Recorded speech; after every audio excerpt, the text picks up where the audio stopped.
care of yourself. But in a free society, there should be a lot of responsibility.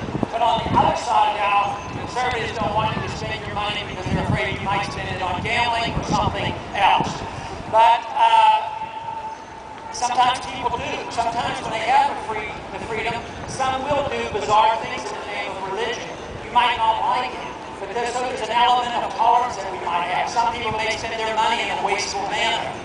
But the one thing that we should not resort to, what we have resorted to for the last 35 years, is go off on a wild tangent that we are going to tell people what they can put in their mouths, what they can smoke, and what they can drink, and it's none of the government's business.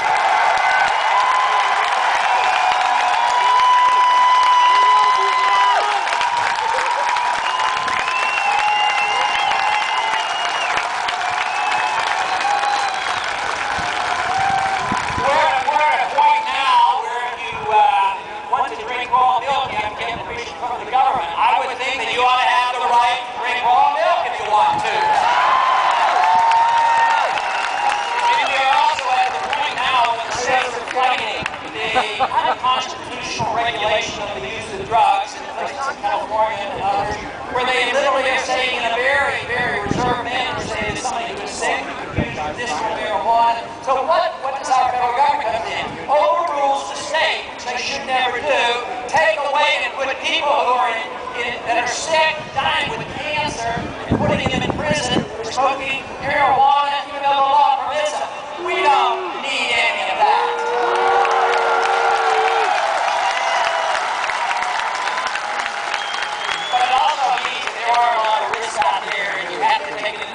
The problems that should be solved should be done by individuals, by family, and local influences in our churches and our community.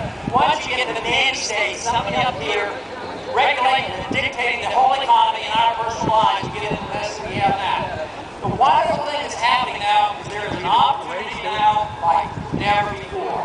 The problems are out there, the bankruptcy is coming, the dollar is going down, inflation is coming back, the foreign policy is a failure, and they still haven't figured it out that we don't and should not threaten or even approach the idea of bombing Iran. That's insane.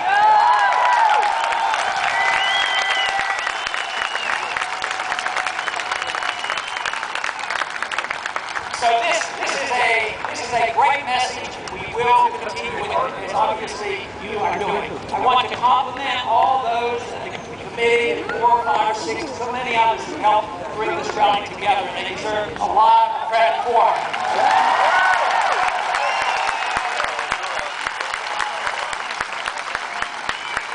And I do want to mention a little bit of how we will continue our fight for liberty. And I just want to ask, have any of you heard about the new organization, Campaign for Liberty?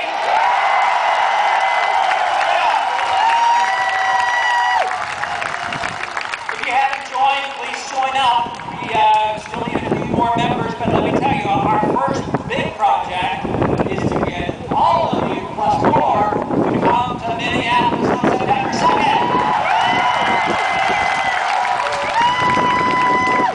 There's a lot of excitement building, believe me. Jesse, the press secretary, is getting a lot of calls from the media. They're paying attention. Besides, we're not going to be confrontational. We're not going to try to close down the Republican convention. But I'll tell you what, their convention is going to be so boring, they're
just today I learned, I don't know if I have these numbers right, something from New Hampshire said they have like 40 people that have a chance of winning in the state legislature there.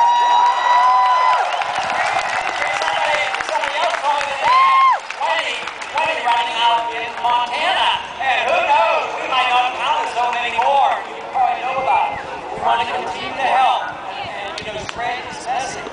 So believe me, I have come to the conclusion that there is a revolution going on.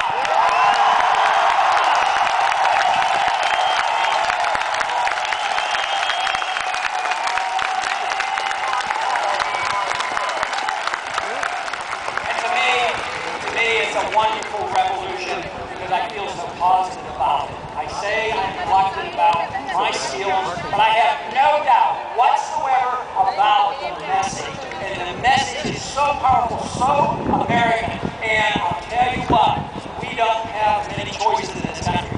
You don't have the choice of maintaining the status quo.